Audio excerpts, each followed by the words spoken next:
Hi I am Lokesh and welcome to all of you. पिछली video में हमने prime factorisation method से हमने एचसीएफ और एलसीएम निकालना सीखा था। जिसमें पहला मेरा जो क्वेश्चन था वो था प्राइम किसी एक नंबर को प्राइम फैक्टर्स के फॉर्म में लिखना। सेकंड क्वेश्चन में हमने क्या करा था कि दो नंबर हमारे को दिए थे, उनका प्राइम फैक्टराइजेशन करने के बाद उनमें से उनमें से मैं एचसीएफ और एलसीएम निकाला, मैंने आपको सिखाया था। अब हम तीन में कैसे एचसीएफ और एलसीएम को ढूंढेंगे तो उसको देखते हैं। जैसे यहाँ पर एक नंबर है हमारा ये 12, 15 और 21। अगर आप इसका एलसीएम लेंगे तो आप देखोगे जो 12 है वो दो बार और ये 3 बार आएगा। कैसे आएगा? तो मैंने 12 का एलसीएम लिया, 2 6 जा 12, 2 3 जा 6 और 3 1 जा 3। तो मैं लिख सकता हूँ 2 की पावर 2 और 1 3। फिर इसके बाद अगर 15 को लिखूँ तो 3 × 5 आएगा, और 27 लिखूँ तो 3 × 7 आएगा। तो यहाँ तक बात क्लियर है। तो हमने क्या करा, हर तीनों नंबर का पहले मैंने प्राइम फैक्टराइजेशन कर लिया। अब आते हैं, मुझे एच सी एफ निकालना है। तो मैंने एच सी एफ कैसे निकालेंगे? सबसे पहले हमारे को क्या ढूंढना है, इसमें तीनों में कॉमन नंबर क्या है। तो हमने देखा इनमें तीनों में सिर्फ एक ही नंबर है 3, जो तीनों में आ रहा है।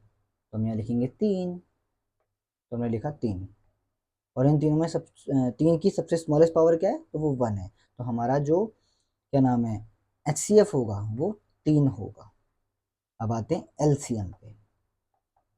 तो एलसीएम कैसे निकालेंगे? तो आप देखेंगे मैंने आपसे क्या कहा था, सारे नंबर को उठाना है। हमारे पास 2 भी है, 3 भी है, 5 भी है, 7 भी है। तो हमारे पास 4 नंबर थे, तो मैं लिखे 2 3 5 7। फिर मैंने आपसे कहा था कि इन चारों नंबर्स की बिगेस्ट पावर को देखना है। तो 2 की सबसे बड़ी पावर 2 है, 3 की 1 है, 5 की भी 1 है, 7 की भी 1 है, क्योंकि सिंगल ही नंबर है। तो हम देखेंगे 2 की पावर, हम लिखेंगे 2 की पावर 2, बाकी की सबकी 1 1, और इसको मल्टीप्लाई करेंगे। तो आप देखेंगे मल्टीप्लाई करने पे आएगा 2 2 जा 4, 4 3 जा 12, 12 5 जा 60, 67 जा 420। तो हमने यहाँ पर एलसीएम भी निकाल दिया। समझ में आया? तो मैंने आपसे क्या कहा, पहले प्राइम फैक्टराइजेशन करना है, उसके बाद उनके कॉमन नंबर्स को देखना है, और उन कॉमन नंबर्स की स्मॉलेस्ट पावर को लेंगे तो वो हमारा एचसीएफ होगा। लेकिन सारे जब हमको एलसीएम निकालना है तो प्राइम फैक्टराइजेशन करने के बाद सारे नंबर को लिखना है, उनकी बिगेस्ट बिगेस्ट पावर लिख देना है। ठीक है ना? तो ये था हमारा पहला। अब आते हैं अगले क्वेश्चन पे। मैं इसको हटा देता हूँ, यहाँ कर लेता हूँ। अगर आप देखेंगे इस वाले क्वेश्चन को, तो हमारे पे 3 नंबर है, 17, 23 और 29। ये बहुत ईजी है, बस आपको थोड़ी सी नॉलेज होनी चाहिए। जैसे ये तीनों के तीन नंबर ही हमारे जो तीनों नंबर हैं वो प्राइम नंबर्स हैं, तो सीधी सीधी बात है, किसी के टेबल में तो आएंगे नहीं। तो हम इसको लिखेंगे 1 × 17, इसको लिखेंगे 1 × 23, और 29 1 × 29। अब हमारा एचसीएफ क्या होगा? तो आप देख पाएंगे कि इन तीनों में जो कॉमन नंबर है वो ओनली 1 1 है।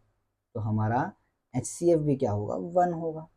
लेकिन एलसीएम क्या होगा? तो एलसीएम तो हमारे पे एलसीएम अगर हम कहें सारे नंबर कौन कौन से, 1 भी है, 17 भी है, 23 भी है, 29 भी है। हम इन चारों को लिखेंगे 1 × 17, *23, *29, और इसका मल्टीप्लाई करने पे क्या आएगा हम चेक करेंगे। 17 को मल्टीप्लाई करेंगे 23 से, फिर करेंगे 29 से मल्टीप्लाई।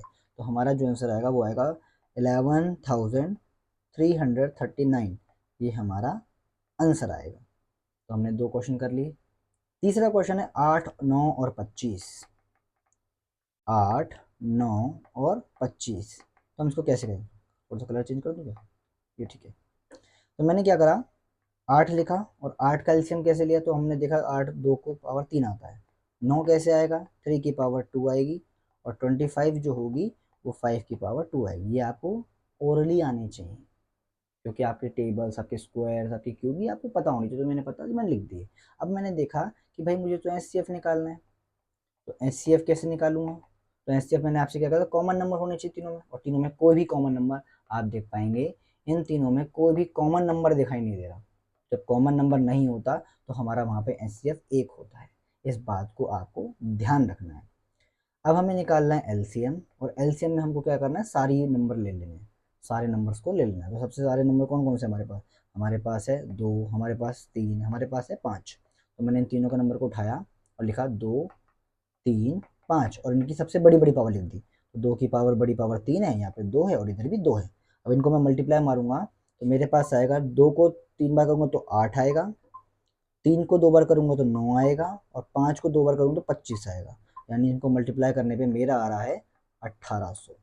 ये हमारा एलसीएम हो गया, ठीक है ना। तो मैंने आपको बताया कि प्राइम फैक्टराइजेशन 3 नंबर आएंगे तो कैसे करना है, और एचसीएफ कैसे होगा, एलसीएम कैसे होगा। चलो आगे बढ़े। इसके बाद हमारे पास नेक्स्ट कंसेप्ट आता है, और जो कि बहुत ही ज़्यादा इंपॉर्टेंट है, आप देख पाएंगे इससे आपके बोर्ड में एक एमसीक्यू पक्का मिलेगा। ओके, तो हमारा पहला जो कंसेप्ट है वो है the product of their number, जो मैंने ऊपर भी करवाया था। प्रोडक्ट ऑफ देयर नंबर यानी ए इंटू में B is equal HCF into में एलसीएम, ठीक है ना। तो ये हमारा कंसेप्ट है। तो यहाँ पे क्वेश्चन में कह रहा है गिवन दैट HCF 306 एंड 657, यानी हमारे पास दो नंबर हैं, एक 306 है और एक 657 है, जिसका HCF 9 है, तो फाइंड LCM। समझ में आई बातचीत। तो हम देखेंगे हमारा जो रूल है वो क्या है। तो हमारा रूल है A इंटू में B, कंसेप्ट हमारा A इंटू में B जो इक्वल होना चाहिए HCF और LCM के मल्टीपल के बराबर होना चाहिए। तो हमने देखा A और B क्या है, तो A हमारा 306 है, B हमारा 657 है, और HCF की बात करूँ तो वो 9 है। अब हमारे को LCM निकालना है, LCM तो पता ही नहीं है। तो आप देखेंगे ये जो नंबर है वो मल्टीप्लाई में है, तो यहाँ पर आके डिवाइड हो जाएगा। तो आप देखोगे कि LCM 306 इंटू में 657 और डिवाइड, यहाँ पे मल्टीप्लाई में तो यहाँ पे डिवाइड में होगा तो 9 आ जाएगा। जब आप इसको इससे डिवाइड करोगे 9 को 657 से, तो आप देखेंगे 9 सत्ते 63, 9 7 या 63, 2 कैरी बचेगा तो 9 3 या 27। हमारे पास जो नंबर आ गया वो आ गया 306 इंटू में 73। और जब आप इसको मल्टीप्लाई मारोगे तो हमारा जो एलसीएम निकल के आएगा वो आएगा 22338, 22,338। और वो कैसे आया तो आप मल्टीप्लाई मार के चेक कर लीजिएगा। तो आज हमने ये 2 क्वेश्चन करे, जिसमें पहले में मैंने आपको तीन नंबर के अकॉर्डिंग प्राइम फैक्टराइजेशन करना सिखाया, और उसमें कैसे एचसीएफ ढूंढेंगे और एलसीएम का ढूंढेंगे। और दूसरा कंसेप्ट हमने पढ़ा जो कि बहुत इंपॉर्टेंट था, ए इंटू में बी यानी product of their number is equal होंगे एचसीएफ इंटू में एलसीएम। Okay, thank you.